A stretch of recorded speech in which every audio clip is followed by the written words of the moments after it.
So today is our Wednesday, two topics. Let's look into the Hatha Yoga first. And I don't know how many of you practiced Ashwani Mudra last week. Okay, so that's a rather simple mudra. Ashwani Mudra, very effective. Keep on practicing. Okay, and that is about the anal muscles. You just contract and relax, and you are strengthening your muscles in that area so that they function properly. Okay, so I told you I'll teach you Mool Bandh today, but then I thought if you have not practiced Vajroni Mudra, how can you do Mool Bandh? So that's why I'm going to teach you Vajroni Mudra today. Then next week you'll be able to really see, and I'll send you a picture, a little diagram, male and female anatomy, where that bandh is supposed to be applied. Because it's very hard to describe with words, but with the help of the picture, you'll see that where the bandh is. Bandh means you are binding the muscles in that part of the body. So it's a physical bondage also, but at the same time, you bring your mental energy there. Okay, so these are the techniques on the ladder of Hatha Yoga. Hatha Yoga means the Hatha Yoga. See, there are two branches of yoga. One is a Hatha Yoga, the other one is a Raj Yoga, right? So Hatha Yoga is about the body, Raj Yoga is about the mind, and we learn both of those. Okay, so Hatha Yoga is part of the body, but while taking care of the body, we are trying to control our mind also. So that's why wherever you apply that bondage, you bring the mind there too. So mind which likes to wander everywhere, you are telling your mind, stay here. I'm telling you to work on this part of the body. Okay. So when you do Ashwani Mudra, make sure you bring your mind to those muscles. Okay. Now, the muscles of the urethra and the anal muscles are separate. So in order to control the urge to urinate, the urethra is tightened, not the anus. So confining the contraction to the urethra is Vajroli Mudra. And when the contraction is confined to the anus, it is Ashwani Mudra. And the contraction of the area between the two is called a Mool Bandh. So that's why I said I'll teach you Mool Bandh next week. Today, Vajroli Mudra. And the Sanskrit verse, you don't have to memorize or you don't even have to know. The reason I recite this, so that you know it's nothing, it's not, I did not come up with it. I'm teaching you from the scriptures. Parshinaha vam padasye yonim kunchiyatataha nabi granthi merudande sudhi sampidye yatnata. Abhyas padwand anasya he marut siddhi bhavet dhruvam sadhyet tahirmoni tu viji talasa. So how do we do it? The left heel is pressed into the perineum, close to the anal passage. And that's how we do the Siddhasana. So you bring, first you stretch both the legs forward, and then you are supposed to bring that. And that's how we do the Siddhasana. But in this case, the Vajroli Mudra, you don't go to that first. What do? You sit with both the legs away from you. Both the legs. And your hands next to your body, almost next to the buttocks on both sides. So legs are stretched forward in front of the body. Palms are placed close to the buttocks with the fingers pointing forward. and the elbows straight. Okay, and we'll put this picture also on the website. So Jyoti, I will send you this picture, and I will send you a couple of other 3 pictures I'll be sending you. So look for these pictures. So that's where you'll know. But right now understand that legs are right in front, parallel to the ground, hands on the side. That's how you're sitting. Pushing down with the arms, the body is lifted off the floor. Ideally, the whole body should lift, but it cannot happen right away. So just lift your buttocks only. But legs should be kept straight, parallel to the ground. And you are supporting the body on your hands. So almost like balancing the body on your hands. But you cannot lift the feet yet. So keep the feet down. Lift your rest of the body up. In this classification of asana, it's also called a brahmacharya asana. And in the classification of the mudra, it's called a Vajroni Mudra. So the same position for the brahmacharya ashram and for the Vajroni Mudra. So what do? You just keep your legs like this. Inhale while the body remains in contact with the floor. Holding the breath in, lift the legs and the buttocks off the floor. Okay. So you're holding the breath and lifting your body up. Remain in this position as long as internal breath retention can be maintained. So now you say, how long should you do it? A person who has done it many times, a person who does pranayama also, can hold into the position longer. A beginner cannot. So just don't strain yourself too much. Just inhale, lift your body up, stay there, and then return the legs and the buttocks to the floor, relax and exhale. So you exhale while your buttocks are completely on the floor. Okay, so inhale, raise up, hold, come down and exhale. All the inhalation is from the nose and the exhalation is also from the nose. So this bandh or this mudra, it influences the Vajra Nadi inside the body.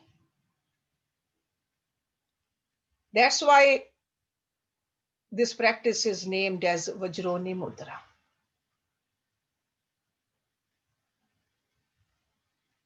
Okay.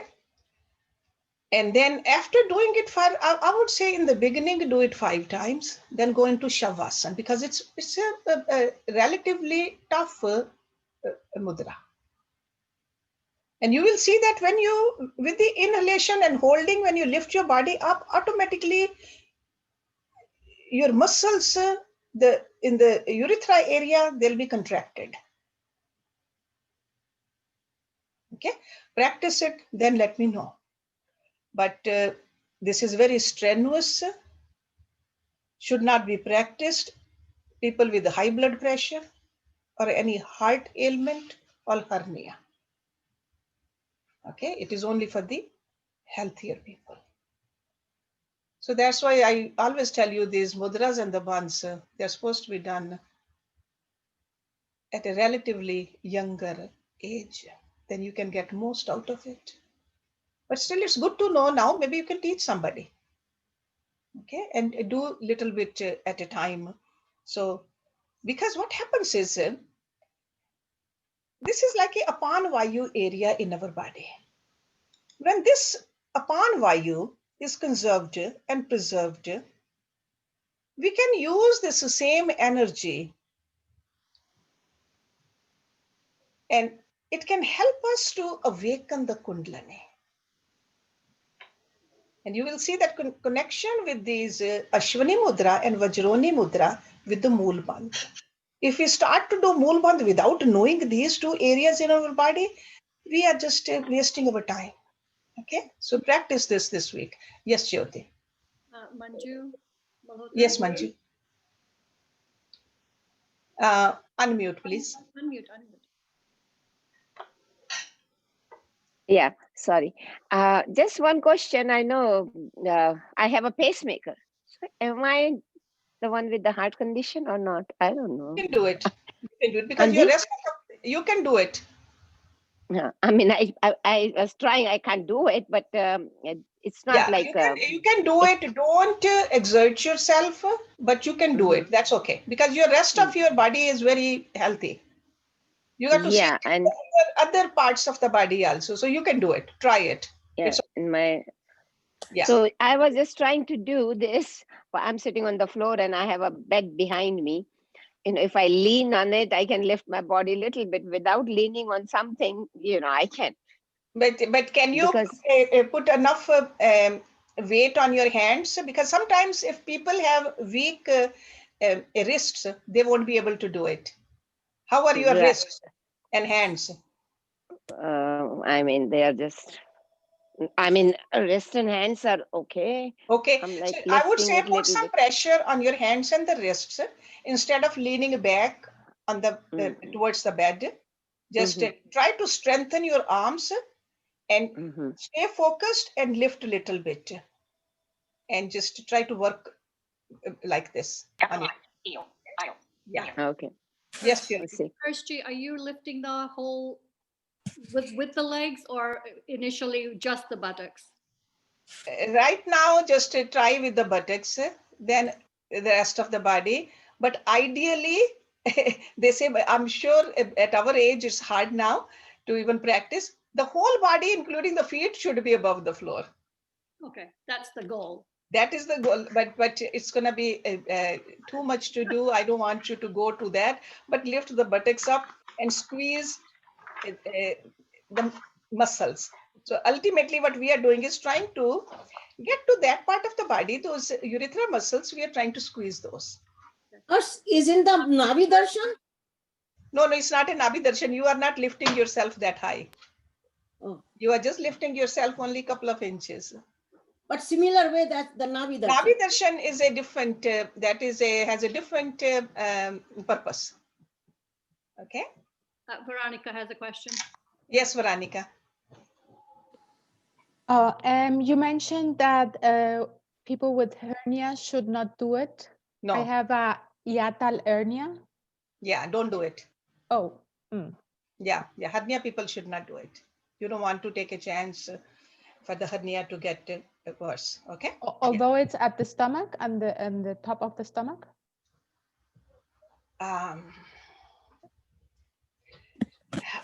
You'll have to ask your doctor. Without knowing I think the condition, Veronica, I will not. I mean, there's so many other things to do. Try to do other yogic practices. Okay. Yeah. Well, I can say something. Hiatal hernia is inside the body, so most of the other hernias, it doesn't come out. It is more like towards the esophagus. When you burp out the food and food that comes out. But other hernia, the one that come out because you have an incision in the belly or in your groin, for them, sure not, but probably for maybe even hiatal, because you are increasing your pressure in your thorax, maybe. But yeah, so I'm not a she should be able to see it. If the food is kind of regurgitating, then maybe no. Yeah, you got to just check your body, or maybe do other cleansings, other things, pranayams more right now. See, in yoga, there's so much to do, so I would suggest do other things. Okay. Yes, Jyoti. Neeru? या नमस्कार हर्ष जी। नमस्कार नीरू। हर्ष जी, पहले आपने कहा था कि left leg को perineum के पास लेके जाओ। That I was just telling you the Siddhasana. Okay. So in this one, don't do the Siddhasana, go into the Brahmacharya asana directly. So if you want to do that, just to see that where that heel goes, you can do that first and then stretch your legs. Okay. Okay? Because that way you feel where you are trying to put your attention. That's the reason we do that also, Siddhasana. Okay. Okay. Thank you. Urmilji? I am an example of hernia and blood pressure and all that. But at one point I had to see a urologist, and she allowed me to do the Kegel and the other things, but very gently. Yeah. So on my prescription, she said, do these, but very gently. And then when I go for physical therapy, they make me do very gentle pelvic lifts. So that kind of also helps with the Kegel and all. So you can do it, but maybe not too strong. And if the physical therapist has watched me do them and she's happy with it, that's fine. She makes me do it 30 times, 40 times sometimes. So do them, but gently, and don't overdo them in spite of blood pressure. And of course, I cannot do, I will not lift myself because of the hernia. You can see the minute I squeeze my stomach, my hernia comes right out. Yeah. So she said, no, I'm not going to do this physical therapy with you. Your stomach is other way around and I can't touch it. Yeah. It's So if you have somebody watching you, as you can do some. Yeah. Because you don't want to have incontinence. On your own, if you start other doing it, and you can create some problems. That's why in the books, they always give you precautions. Okay? Yes, Yoti. Raj Mittal. Namaskar, Hershji. Namaskar, Raj. So, Abhi, I just tried to do it, but when you like go on your palms, the whole body automatically lifts up because you can't go on your palms unless you are on your heels to be fully up. Yes, So, definitely. But at that the same time, you got to hold your breath also, and keep your mind towards those muscles also. Okay. But you contract your urethra. Contract your urethra muscles. Yes. Okay. That's what you contract, and then lift, and hold the breath, and stay in the position as long as you can hold the breath. Then come down, then exhale. Okay. It's a practice where you are almost like doing the concentration also. You are doing the contraction also, and you are working with your body also. Thank you. And so I just wanted to mention, I have high blood pressure too, but basically what it means is that you have to be on treatment. So if your blood pressure is on treatment, then there isn't any problem. You can do anything.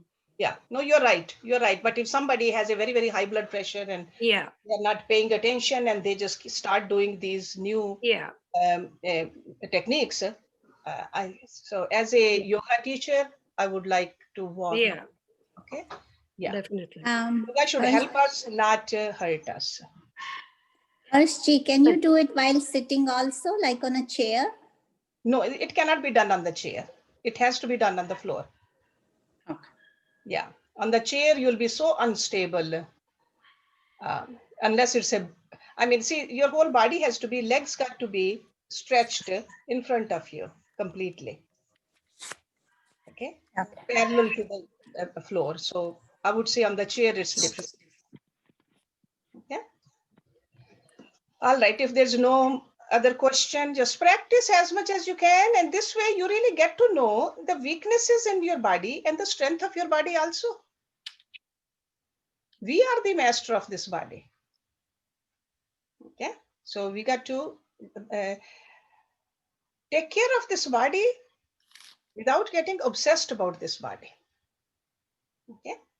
So let's move on to the next topic. Hershji. Yes, Prem. May I please ask a question? Sure. Where is my head and my shoulders when I'm doing this? Your body is straight, just like you are sitting. I'm going to send you the picture. Okay, I was going to it's ask. Like it's straight, only the legs in the front. I see. Okay. I'm sitting up, and my legs are in front. In the front, parallel to pressure on my palms. Yeah, they are parallel to each other. Arms on the side. You'll have a picture today. Okay. Okay. Yeah. Thank you so much. So the next topic for today's class is forgiveness. Forgiveness.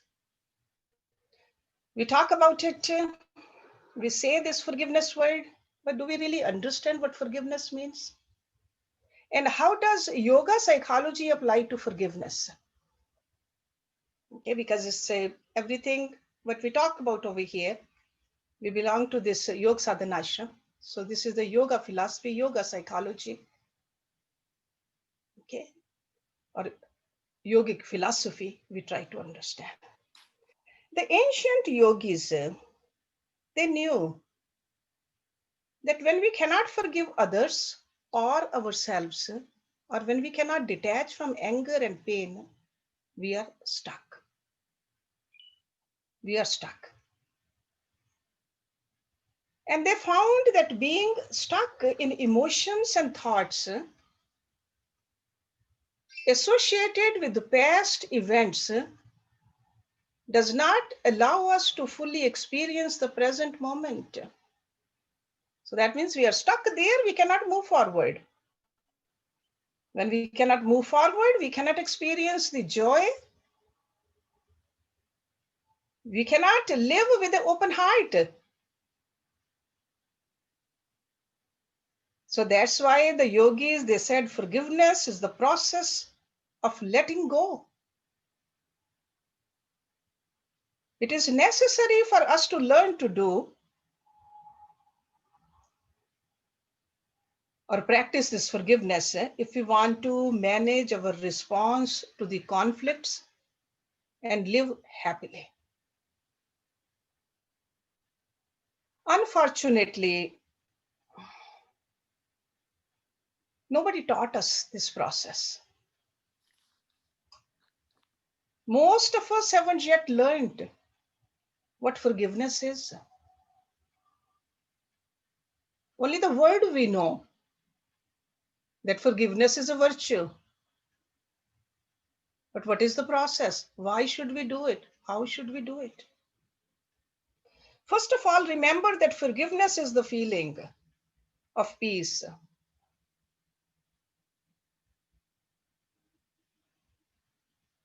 This peace we experience when we are able to release our attachment to past offenses. And we can rest in full acceptance of the present moment.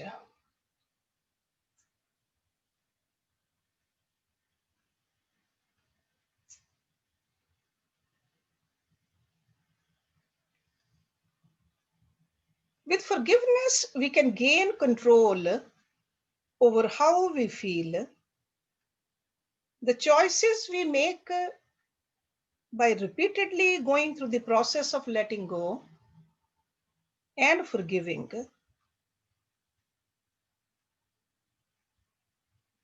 It's not easy.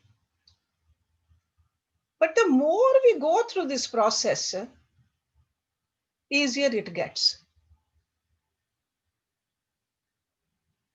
It's like having a forgiveness muscle.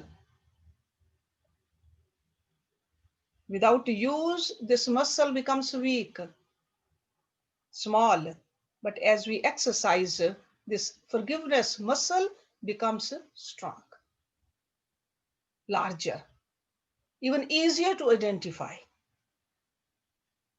So every repetition of forgiveness process strengthens our ability to forgive and makes it faster and easier for us to let go of pain and negativity.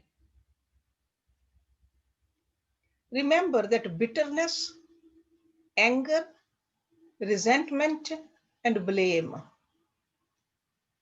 these are like a four walls of the prison. And the door can be opened only by forgiving. Let me say it again: bitterness, anger, resentment, blame. So forgiveness allows us to let go of our negative emotions, because you know all of these are very negative. And we need to release ourselves from their prison. So that's why yogis, when it is very much part of the yogic process or the philosophy, because yoga is all about liberation, the freedom. But if we are encased in these prison walls, no matter how many asanas we do, how many pranayams we do, we are not really getting the full joy, full connection. So forgiveness releases ourselves from this prison of the negativity. Forgiveness is a choice. Just like a happiness is a choice, forgiveness is a choice that flows from a decision. It does not happen on its own. So that means first we must decide we will choose happiness and freedom over pain and anger.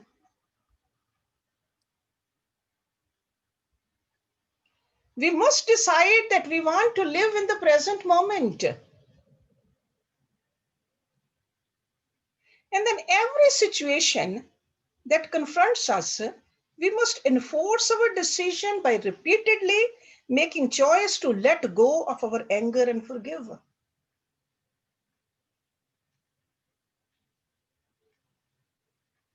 We need to always remember that forgiving keeps us in control of our lives. We become master of our lives.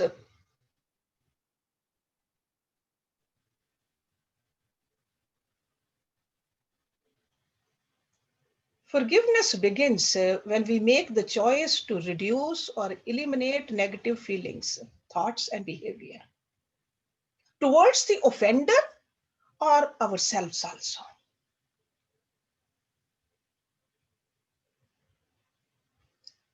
This may not immediately remove all of the hurting or sorrow we experience, but you will see that as we practice forgiveness, the pain becomes more bearable and our minds less obsessed with the past. And further along in the forgiving process, we let go of the painful experiences. And we have the ability to choose our life's direction rather than let the past direct us.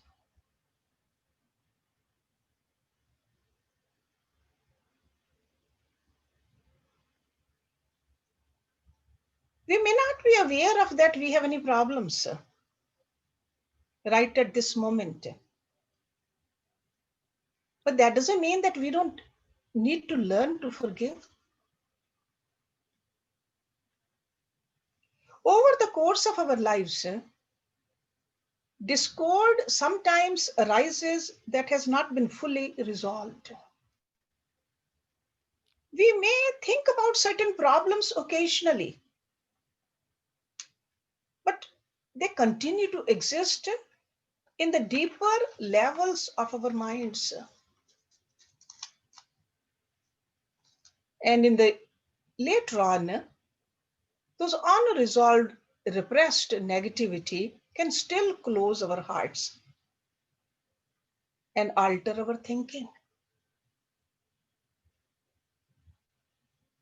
These are like a stored emotional memories, like regret, hurt feelings, resentment, anger.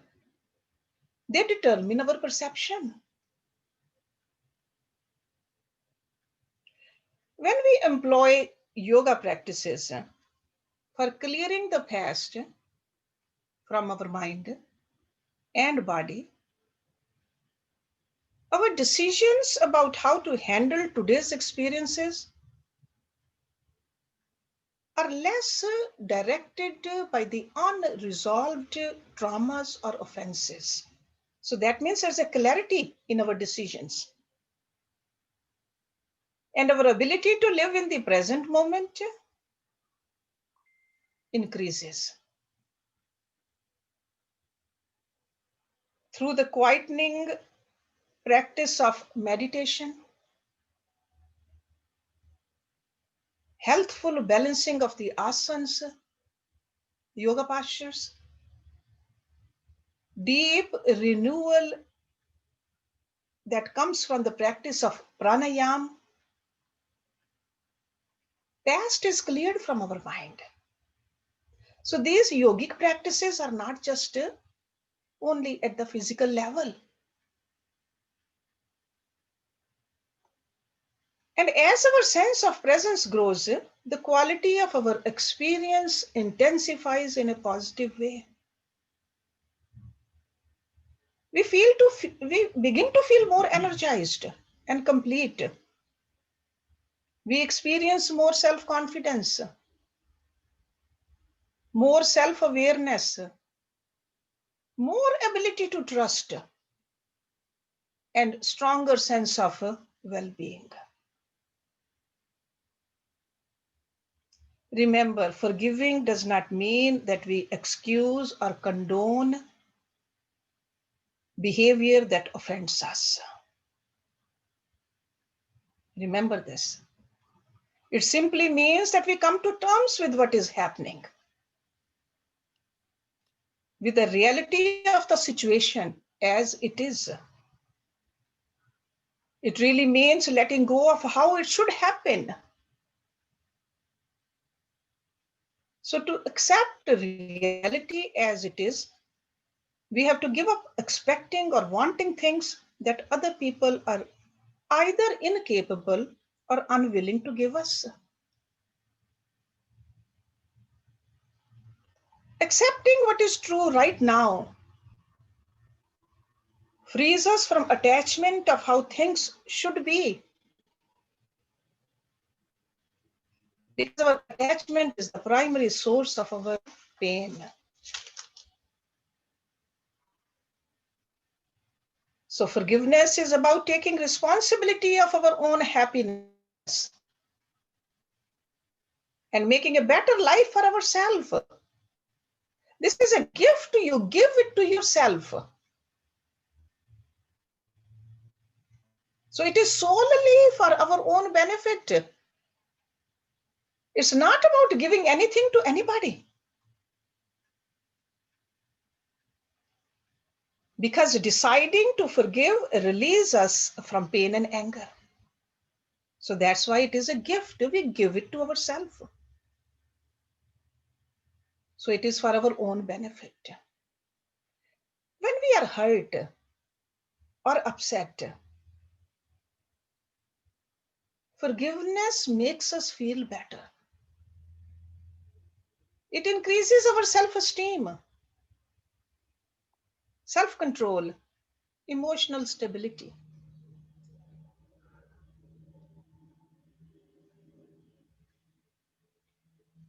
So we must recognize that right now, who is hurting? Or who is hurting by non-forgiveness? The offender could be sleeping beautifully, but we are churning in our own mind. We are hurt. So by forgiving, we remove that hurt. As long as we continue to insist that external event, like somebody's apology, is what it takes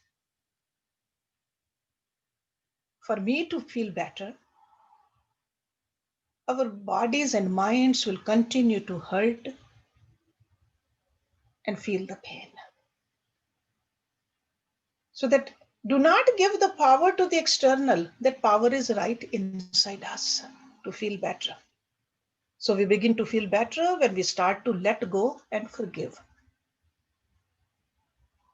Now let's look at when to forgive. How do we know that we need to forgive? Because you might say that, no, I really don't have any pain. I'm not hurting. Why do I really need to do that?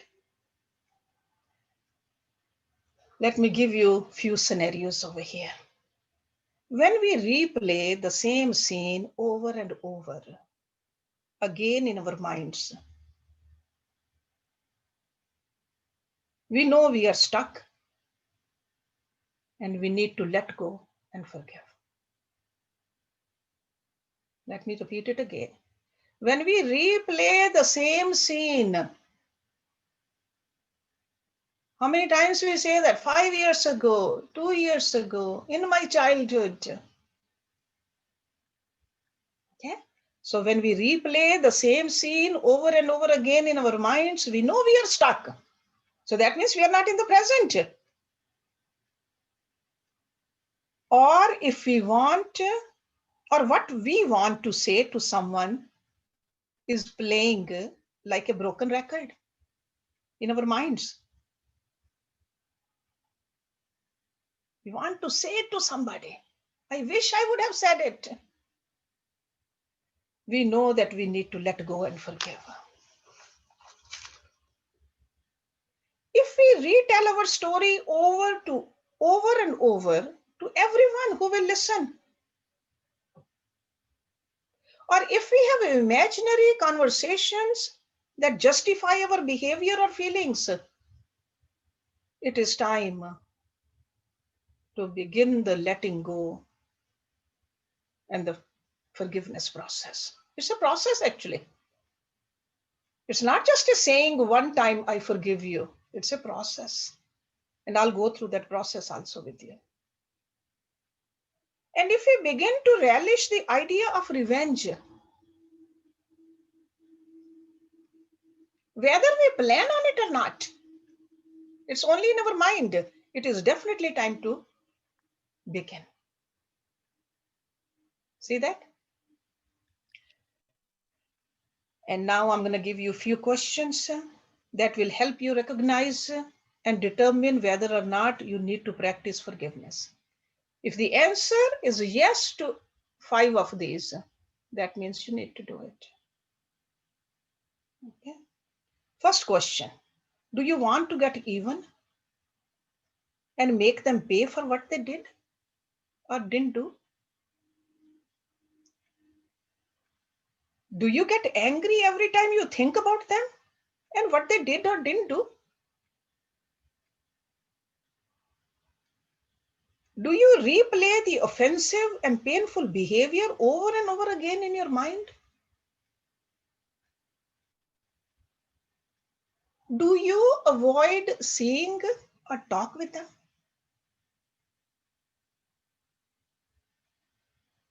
Do you think about the things you should have said or what they need to hear? Do you tell your story of what happened over and over again? Do you dwell in the past, adding up all the things that you don't like about them?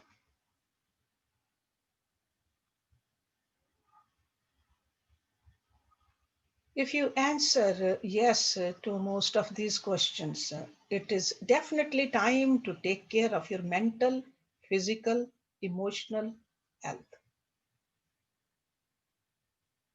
and your well-being, and learn to forgive now.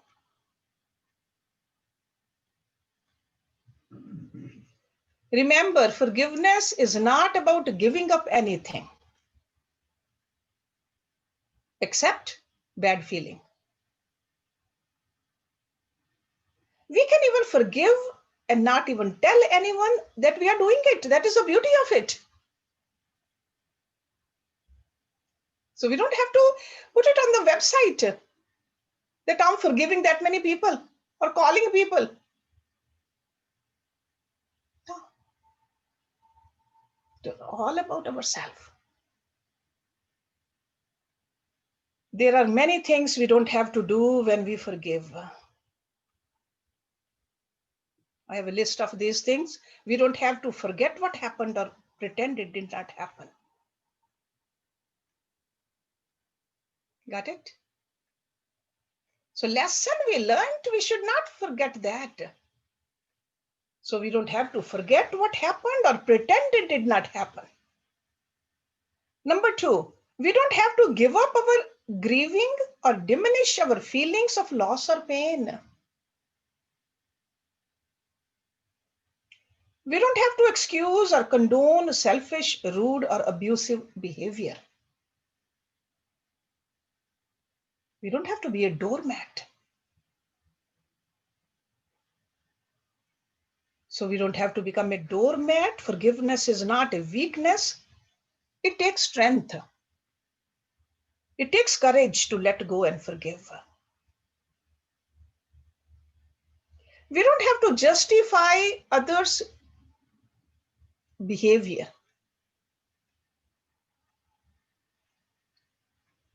We don't have to reconcile with anyone or renew our trust in them.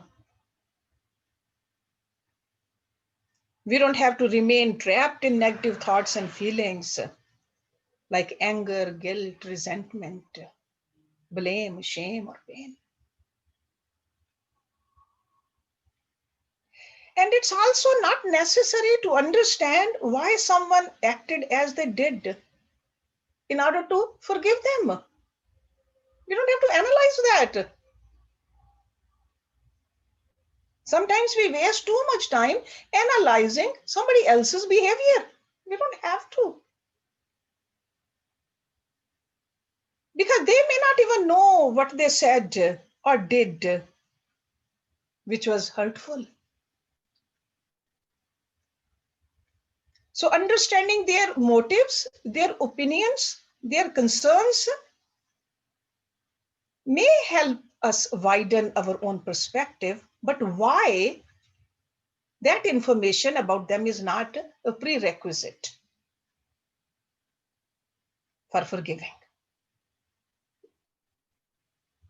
So to forgive, we need to understand the situation that created the pain we are experiencing. Know exactly how we feel about and what happened. See our own role in that interaction objectively. Let go of all the shoulds and if onlys. And repeatedly focus on your commitment to happiness.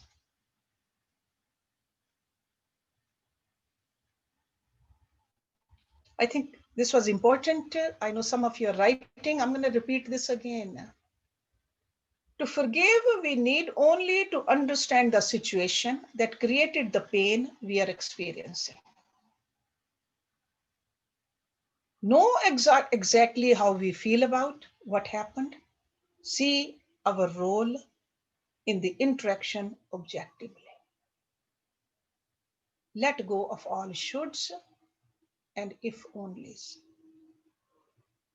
And you have to repeatedly focus on your commitment to happiness. Remember, forgiveness is a learned process. If we say nobody taught us, we can learn it now.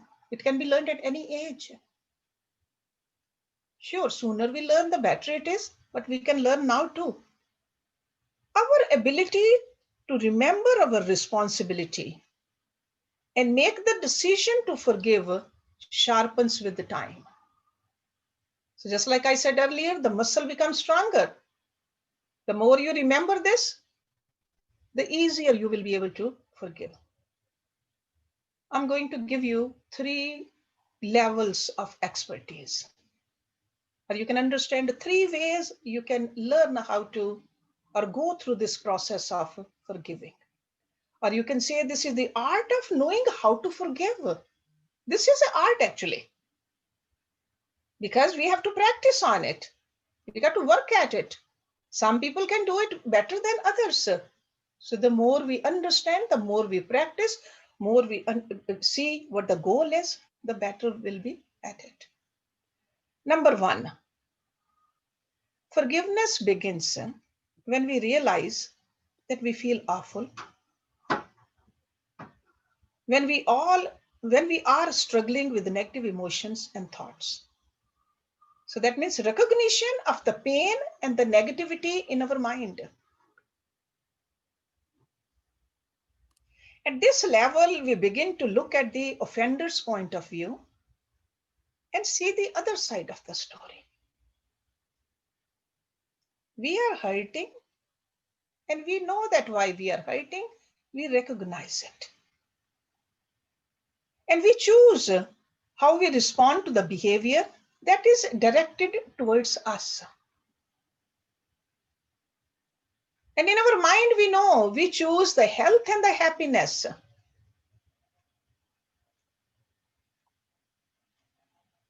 Okay. So in other words, we are objectively looking at the situation, looking at our pain also, looking at it very objectively. Instead of just feeling pain without any reason, we are looking at it a little better. The second level of happiness or forgiveness, and happiness is outcome of it. The second level of forgiveness, we have begun to see the beneficial results of forgiving. Like we were feeling hurt, but we understand it and we want to feel happy. So with the practice, we are able to choose to forgive more easily and quickly because we are choosing not the pain, but the happiness. Okay, so beneficial results. See, just like a beneficial results of eating right. We know that if I eat in moderation, at the right time, the right food, we think about the benefit. Then we practice that eating healthy or exercise. The same way, this forgiveness is also, you're choosing this, that I don't want to stay in pain. I want to see the benefit of forgiveness. At this level, you may still feel some hurt, but it will be short time because you are looking at a bigger picture. You are deciding to let it go. You know the value of forgiving and you are interested in practicing it. You know that if you stay in anger a longer time, you are hurting yourself physically, mentally. So at the second stage, you have become a decision maker. First, you observe it, then you decide it. And the third is third level. You have become even more proficient practitioner of forgiveness because you have gained some experience in accepting responsibility of the actions or working through your reaction or reactive choices. You have begin to choose to forgive right at the time when the offense takes place. So hurt is not even it doesn't even stay there. It's almost like if something pricks you, you just pull it out right away and throw it away. You don't want to wait. So it's like quickly you just pull it out, let go. When conflict arises, you are able to look first to your own reaction.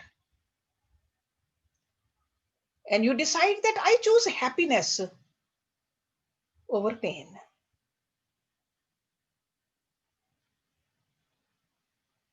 So you can see that yoga is much more than the exercises, physical exercises, breathing, relaxation practices, meditation, which we see in normal yoga classes. But when we study and employ the yogic philosophy, we really understand the workings of our mind. This forgiveness is a mental thing. We do some exploration internally. These are called self-exploration. We form a very focused commitment that will free us to be the people we choose to be. We have that power. The practice of the yoga psychology, if you want to call, releases us from being victimized by our past. And it helps us recognize how to choose happiness by widening our perspective, releasing us from the effects of past painful feelings and thoughts, quietening our expectations and judgments.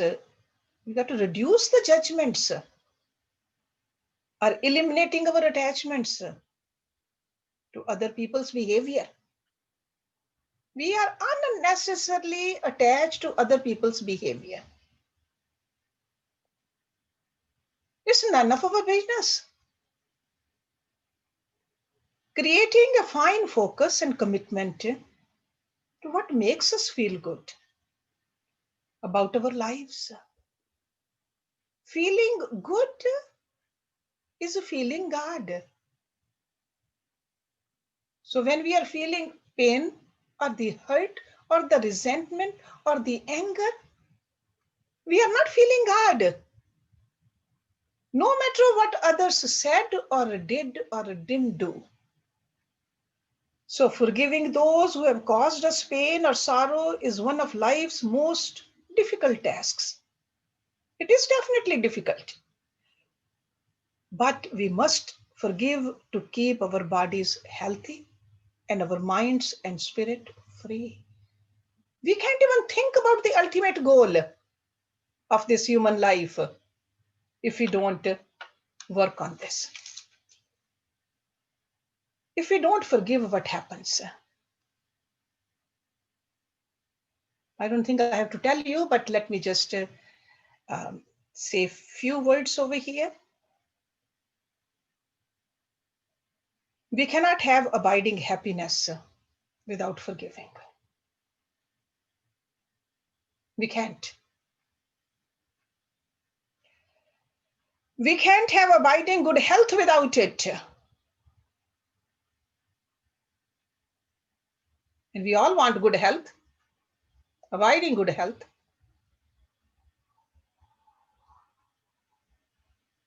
We cannot have harmony in our relationships and our interactions without forgiving.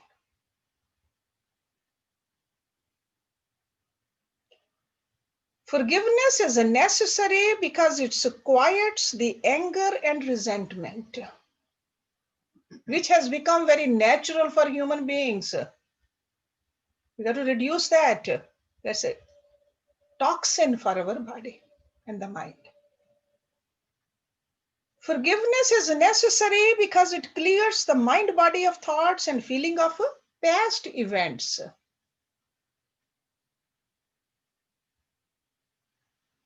Forgiveness is necessary because life is not fair. And unwanted things will happen. Did we want this COVID? Unwanted things will happen. But we have to look beyond that. Forgiveness is necessary because we cannot enjoy the present moment without it. And we want to enjoy the present moment. We don't want to just stay in this superficial relaxation and enjoyment and vacations and this and that. We got to work on this, then we can enjoy no matter where we are. We can be happy. Let me say it again. Forgiveness is necessary because we cannot enjoy the present moment without it. Just by repeating the mantras, I'm in present, I'm in the present moment, doesn't work like that. And the last one is forgiveness is necessary for getting what we want. And what do we want? Ultimate freedom, happiness, connection with God, connection with others. It can happen only with this forgiveness muscle. So these ancient yoga masters, they really discovered this. How to choose to be happy. So when we follow this yogic path, they told us that we really learn to become one with the best part of ourselves. So this is a very extraordinary guide for knowing ourselves releasing restrictions, and living a happy life. So at the end, let me tell you, the path of forgiveness is a path of self-awareness and self-discovery. So if somebody says, no, I don't want to do it, but I will know myself. You will not know yourself at all. You're fooling yourself. So path of forgiveness is a path of self-awareness and self-discovery. It intensifies the quality of our life experience and strengthens our sense of personal security and self-esteem.